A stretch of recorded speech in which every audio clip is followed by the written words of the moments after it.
Ratusan hektar areal kawasan hutan produksi di kawasan bibir pantai timur di Kabupaten Langkat, Sumatera Utara kini berubah fungsi menjadi perkebunan kelapa sawit yang diduga dikelola secara ilegal oleh pengusaha. Anehnya, meski warga memiliki SK Menteri Lingkungan Hidup dan Kehutanan RI sejak 2018, namun warga tetap tidak bisa mengelola lahan tersebut untuk ditanami mangrove. Beginilah usaha warga kelompok tani mandiri yang terekam video amatir saat menanami lahan seluas 598 hektar yang berada di Desa Sungai Ular, Kecamatan Secanggang, Kabupaten Langkat, Sumatera Utara pada 21 Mei lalu. Saat warga kelompok tani akan menanami lahan yang sudah dimiliki dengan izin resmi melalui Program Izin Usaha Pemanfaatan Hutan Kemasyarakatan atau IUP HKM. Dari Kementerian Lingkungan Hidup dan Kehutanan Republik Indonesia sejak 2018 lalu, warga malah dihadang personel BRIMOB yang bertugas menjaga perkebunan kelapa sawit yang diduga ilegal. Warga pun sempat adu mulut dengan personel BRIMOB yang meminta warga tidak menanami lahan tersebut karena kepemilikan lahan masih belum jelas. Setelah dihadang personel BRIMOB, akhirnya ratusan warga pun sempat bertahan di luar gudang kelapa sawit yang didirikan oleh pemilik usaha yang menanami lahan seluas hampir 350 hektar dengan tanaman kelapa sawit.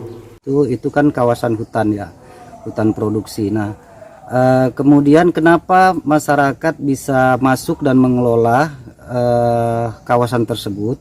Itu dengan payung hukum P83 tahun 2016, di mana di situ ada beberapa program, ya salah satunya HKM. Nah, HKM itulah yang diberikan izin kepada kelompok tani mandiri yang ada di situ sekarang ini. Izin itu diterbitkan oleh Kementerian Lingkungan Hidup dan Kehutanan, diterbitkan itu tahun 2018. Ada berapa luas? Total jumlah dari 5 kelompok itu kurang lebih sekitar 590-an hektar. Sementara itu, pihak pengusaha sendiri tak bisa ditemui di lokasi gudang kelapa sawit karena lokasi yang ada dan hanya ada para pekerja di lokasi itu. Warga berharap pemerintah dan kepolisian bisa menegakkan hukum seadil-adilnya agar surat keputusan dari Menteri Lingkungan Hidup dan Kehutanan Republik Indonesia bisa segera dijalankan demi menyelamatkan kawasan pesisir pantai timur dari pengerusakan alam dan habitatnya. Warga juga sudah membuat surat tertulis ke Presiden Joko Widodo terkait kasus ini dengan tembusan surat ke Kementerian Lingkungan Hidup dan Kehutanan Republik Indonesia, Kapolri, Komnas HAM, Ombudsman, Kapolda Sumatera Utara, dan Kapolres Langkat. Dari Langkat, Sumatera Utara, Taufik Hidayat, TV One mengabarkan.